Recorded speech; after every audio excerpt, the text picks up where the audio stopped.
Animpiade Animation for All. Halo Sobat Animasi, jumpa lagi di Animpiade, channel animasi Indonesia. Dan masih bersama saya Ali Isa. Dan kita kembali lagi di Animation Talk. Kali ini kita akan melanjutkan obrolan kita masih bersama dengan Pak Yudo. Halo. Nah, lanjut saja Ya. Pak. Kemarin terakhir kita sudah membahas tentang animator itu kan. Ya, beberapa persyaratan yang beberapa harus persyaratan. Mulai harus dari dimiliki. harus bisa meniru, harus Ya, bisa acting, punya bisa imajinasi. gambar. Nah, Ya.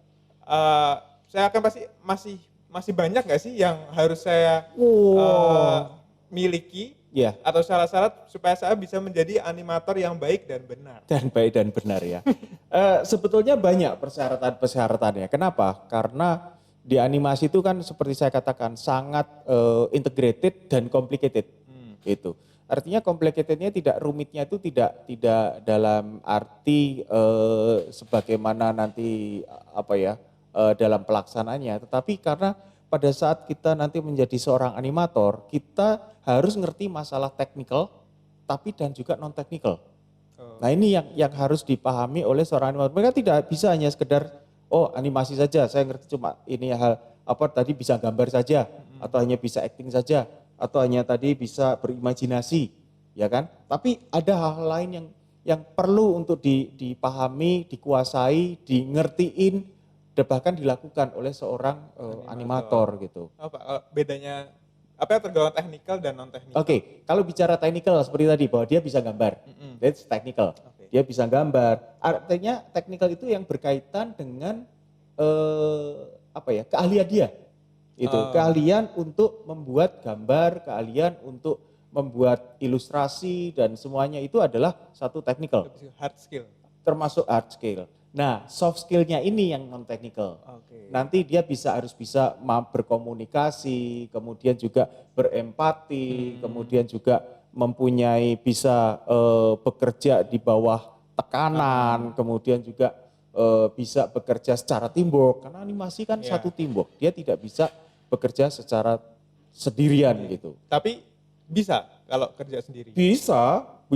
Ada pernah, mahasiswa saya juga pernah melakukan itu. Tapi 24 episode selesai dalam waktu 2 tahun gitu. Wow. Dia buat animasi, buat ceritanya sendiri, dia buat modelnya sendiri, dia buat ilustrasi musiknya sendiri, kemudian dia animate sendiri, kemudian dia modeling sendiri, dia isi suaranya sendiri. Banyak ya ternyata yang perlu dilakukan untuk bikin animasi.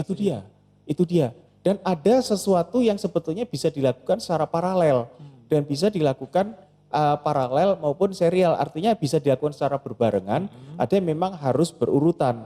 Itu yang nanti kita jelaskan nanti dalam pipeline itu. Nah, kalau misalnya yang paralel seperti misalnya ada berapa model sih yang akan dibuat atau harus digambar atau desain karakternya ada berapa. Kalau satu orang harus menggambar semua model atau semua karakter butuh waktu lama karena dia harus menyelesaikan ini bisa dalam waktu 1 hari atau bisa sekian jam gitu. Tapi kalau misalnya ada 4 karakter saja butuh waktu 4 hari.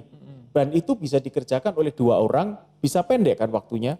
Atau 4 orang bisa lebih pendek lagi gitu. Nah, ini yang harus dipahami bahwa di dalam suatu animasi itu harus bekerja secara teamwork. Jadi gitu. jumlah orang mempengaruhi kecepatan dari animasi yang dihasilkan? Gak cuma jumlah orang, jumlah penggunaan software dan hardware. Okay. Jadi 3 hal itu nanti berperan. Itu yang nanti akan menjadi yang nanti saya katakan sebagai pipeline. Pipeline itu adalah proses produksi. Karena di dalam satu studio animasi yang kemarin pernah saya katakan bahwa walaupun softwarenya sama, walaupun hardwarenya sama, tetapi orangnya berbeda, itu akan berbeda. Even softwarenya sama, hardwarenya sama, orangnya sama, tetapi produksi yang dibuat atau produk yang dibuat animasinya itu berbeda, pipeline-nya juga akan berbeda. Membuat serial dengan membuat iklan yang pendek-pendek atau animasi pendek itu akan berbeda. Itu. Jadi ini adalah tugas dari seorang produser dan seorang sutradara yang nanti akan menentukan pipeline itu. Karena itu nanti akan dipengaruhi juga oleh waktu, deadline. Nah, itu dia. Jadi itulah yang harus nanti dipahami oleh seorang animator itu. Jadi yang tadi kalau saya melanjutkan dulu kemarin bahwa pertama dia harus bisa menggambar, kedua dia harus bisa acting, ketiga dia bisa berimajinasi atau mempunyai fantasi. Nah, berikutnya dia ini secara teknikal dia harus memahami aturan-aturan dari animasi, yaitu 12 prinsip animasi. Wah, apalagi itu? 12 prinsip animasi itu adalah suatu aturan, guidance yang dibuat oleh senior animasi itu untuk bagaimana membuat satu karakter itu atau suatu di dalam suatu animasi itu benar-benar bisa menjadikan suatu film yang bagus, yang indah, menarik untuk ditonton. Termasuk dalam hal ini bagaimana gerakan katalah karakter atau tokoh yang ada. Ingat bahwa seorang animator itu we are the God. Kita memasukkan roh, kita memasukkan jiwa, soul. Jadi animator itu tidak hanya menggerakkan saja kiri, kanan, muka, belakang, atas, bawah, no. Tapi ekspresi itu yang harus gestur, itu yang harus bisa dan itu ada di dalam prinsip-prinsip animasi itu. Itu antisipasi misalnya contohnya. Sebelum dia melempar tangan pasti akan ke belakang dulu. Karena ini disebut dengan antisipasi. Kemudian ada gerakan, itu pasti ada lengkung. Gerakan manusia itu pasti lengkung, arc. Kurva itu kan kelihatan. Apalagi begitu cowok lengkungnya lebih tinggi. Tapi kalau cewek itu lengkungnya pendek. Makanya, beda ya? Beda antara cowok cewek. Beda. Nah, termasuk juga nanti langkahnya. Itu nanti juga akan berbeda. Kalau cowok langkahnya itu cenderung agak kalau dalam bahasa Jawa begagah itu apa?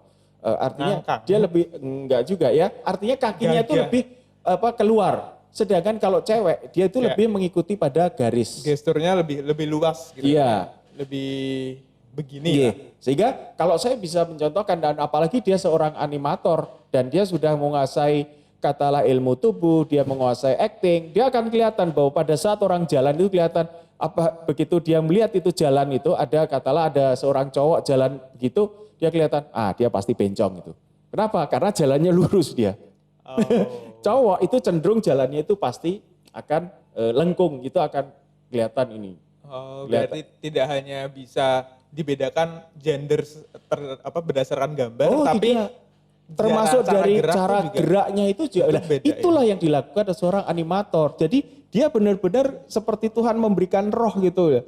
Just gitu dan dia bisa menghidupkan bagaimana gerakannya dia secara pelan atau dia kagetnya itu nanti seperti apa. Bagaimana kemudian kalau dia curiga dengan gestur dan ekspresinya nanti seperti apa. Belum nanti ada secondary action artinya ada gerakan-gerakan. Kalau misalnya saya berjalan kemudian tiba-tiba berhenti. Otomatis pasti ada barang yang istilahnya ada gaya sentrifugal yang ke depan itu pasti ada. Nah itu harus dipahami. Jadi kalau saya menambahkan, itu nanti ada 12 prinsip, tapi tidak saya jelaskan di sini. Tapi yang jelas, kalau mereka nanti mau masuk atau mau mengenal atau terjun di dunia animasi, pahami itu, kenali itu, prinsip-prinsip animasi. Itu yang sudah dibuat dan bahkan sekarang itu sudah tidak cuma 12, ada lebih dari 12, masing-masing dipecah lagi. Oke lah, nggak apa-apa. Bahkan kalau nggak salah itu ada sampai puluhan. Itu mereka masing-masing seorang animator menyebutkan bahwa ini adalah satu prinsip animasi yang harus diterapkan. Oke lah, nggak apa-apa. Itu masing-masing nanti bisa. Tetapi yang intinya adalah 12 prinsip itu saja yang menjadi itu turunan dari 12. Turunan saja. Nah, selain prinsip animasi itu yang perlu saya tambahkan juga dia harus mengenal hukum alam. Gimana tuh? Hukum alam itu adalah nature law ya. Gravitasi, kemudian juga kenapa? Fisika ya, masuk ke fisika. Enggak cuma fisika, kimia, biologi. Itu dia harus pahami itu.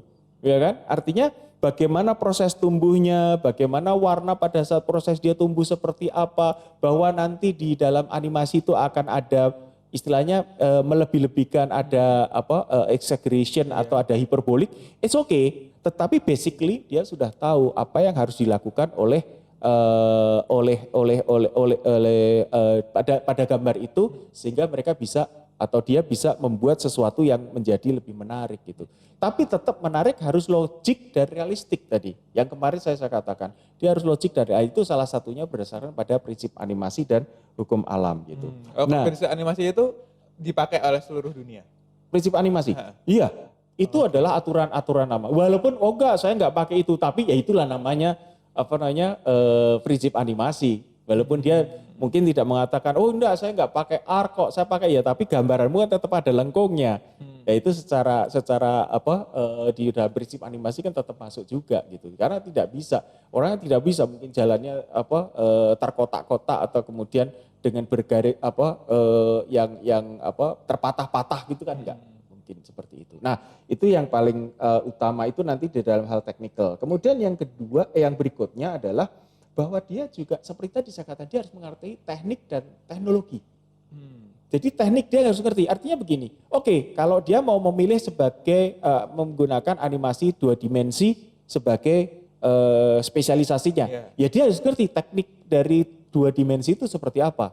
Atau dia mau menguasai atau mau masuk di dunia animasi 3 dimensi atau stop motion. Itu tekniknya beda-beda. Itu tekniknya berbeda-beda. Masing-masing mempunyai teknik berbeda-beda dan pipeline yang berbeda-beda. Nah, dari ketiga teknik itu nanti akan didukung, disupport oleh teknologi yang berbeda pula. Karena apa? Katalah sekarang semua sudah digitalized. Semua sudah menggunakan komputer grafis. Nah, software yang digunakan untuk animasi 2D dan animasi 3D dan juga stop motion berbeda-beda. Ini yang harus dipahami oleh ya seorang animator. Katalah dia animator 2D ya. Oke, software apa yang digunakan untuk 2D? Dan sekarang makin banyak juga kayaknya ya. Iya, sekarang makin banyak yang bisa digunakan, bisa dipakai untuk membuat itu. Termasuk juga animasi untuk 3 dimensi. Walaupun memang ada, saya bikinnya pakai animasi 3 dimensi, tapi kemudian nanti saya buat dalam bentuk atau konsep 2D. Bisa nanti istilahnya 2D render 3D atau 3D render 2D. Ya, tetapi itu kan istilahnya hanya pengembangan saja, tapi intinya mereka harus memahami bagaimana teknologi, termasuk juga hardware-nya. Walaupun dia tidak perlu harus ngerti-ngerti amat, tetapi paling tidak dia harus ngerti kapasitas dari komputernya, ya kan? Misalnya kalau sebuah laptop mau digunakan untuk suatu software tertentu, kira-kira konfigurasinya memenuhi atau tidak. Benar Pak, mumpung ini kan ngomongin tentang aplikasinya. Nah, banyak teman-teman tuh yang tanya, kalau untuk bikin animasi itu enaknya pakai aplikasi apa sih yang paling bagus untuk bikin animasi? Itu kan banyak tuh pertanyaannya tuh. Apapun bisa dibuat gitu loh. Apapun Anda mau menggunakan software apa saja bisa kok. Untuk 2D menggunakan software apa saja bisa. Untuk 3D menggunakan software apa saja bisa.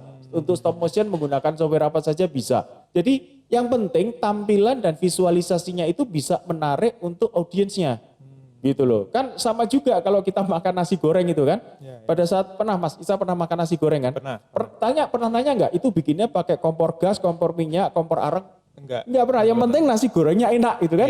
Nah, ini dia. Saya katakan juga sama di dalam animasi juga begitu. Bukan masalah softwarenya yang penting, bukan masalah hardwarenya, tapi bagaimana visualisasinya itu bisa menjadi menarik. Ingat bahwa film animasi itu 2 hal yang diperhatikan oleh penonton. Pertama adalah ceritanya, kedua visualnya.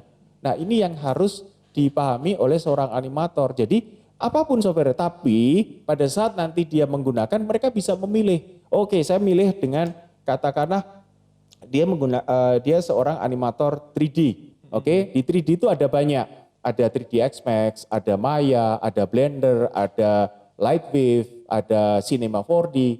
Nah, dia harus mempelajari semuanya? Enggak perlu. Cukup satu saja.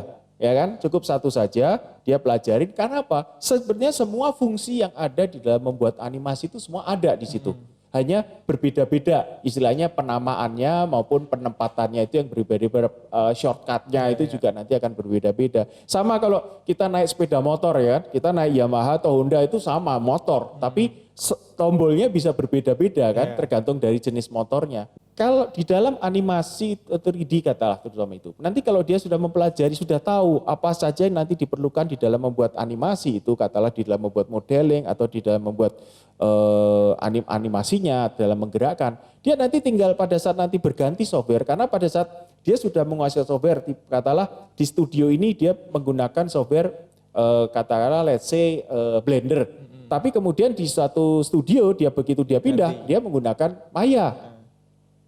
Paling dia hanya dalam waktu sekitar 1-2 minggu atau sebetulnya seminggu saja sudah bisa kemudian beradaptasi dengan software yang baru itu. Apalagi kalau dia sudah sering menggunakan, paling hanya saya hanya berpindah tombolnya saja, hanya mengganti ini saja. Selama menguasai dasarnya. Selama menguasai dasar. Jadi kuasailah dasar, kuasailah teknologinya. Jangan apalkan gitu. Jangan dihafalkan tetapi dipahami. Ini fungsi ini menggunakan apa, fungsi ini seperti apa. Jadi itulah yang yang harus dan perlu dipahami oleh seorang animator. Kemudian setelah dia tahu teknik dan teknologi, yang berikutnya adalah dia harus ngerti pipeline dan deadline.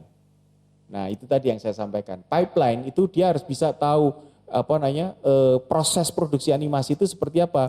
Dia bagian dari proses itu. Nah, dia nanti masuk di mana dan apa yang harus dia lakukan itu. Kemudian di pipeline, kemudian itu di pipeline. Karena masing-masing produksi maupun masing-masing studio mempunyai pipeline yang berbeda-beda. Kemudian deadline, ini yang paling penting. Karena apa? Seorang animator itu hidupnya dari deadline. Karena dia ditentukan, oke, ini harus selesai dalam waktu 2 hari, ini selesai dalam waktu 1 hari, atau ini harus selesai dalam sekian jam, atau ini dalam sekian minggu. Jarang sih sekian minggu, biasanya hitungannya adalah harian atau bahkan mungkin jam-jaman. Itu dia harus paham. Nah, untuk bisa melanjutkan mengenai masalah deadline, hal yang harus dia pahami adalah dia ngerti kapasitas dan kualitas. Artinya kapasitas itu dalam 1 hari itu saya bisa membuat animasi itu berapa lama, berapa detik, berapa frame. Kalau standarnya berapa sih Pak kalau bikin animasi itu? Tidak pasti, tergantung dari apa istilahnya ya, animatornya? Bukan, tergantung dari storyboardnya, tergantung dari visualisasi apa yang dibuat. Tetapi average rata-rata gini. Dalam 1 frame, dalam 1 detik itu seharusnya memang dibuat 25 frame. Ya kan? Tapi apakah 25 frame itu harus digambar semuanya?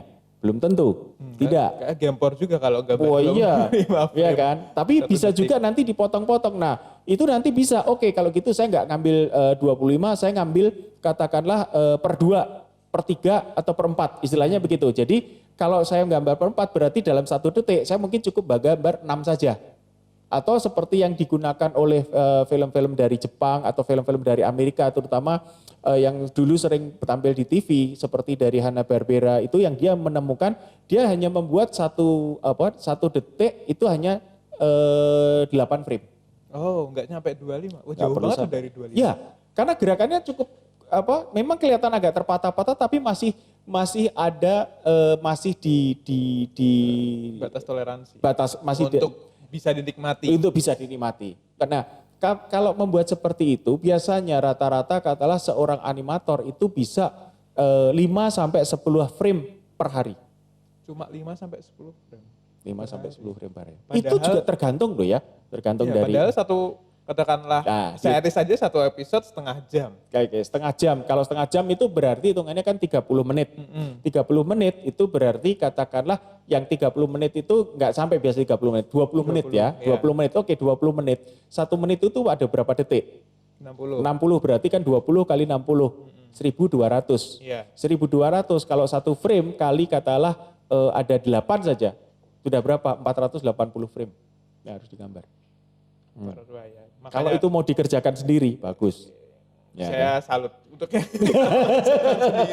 Wah, semua yang animator single factor ya. Single factor. Ya, tapi nggak apa-apa, itu mencoba. Memang perlu itu dilakukan. Tapi nggak perlu sampai 30 menit ya. Cukup 1 menit saja, 1 menit saja supaya seorang animator itu tahu kapasitas dia itu dalam 1 menit itu bisa menghasilkan berapa. Itu dalam 1 menit itu dia bisa butuh waktu berapa lama? Jadi biasa ditanyain sama studio.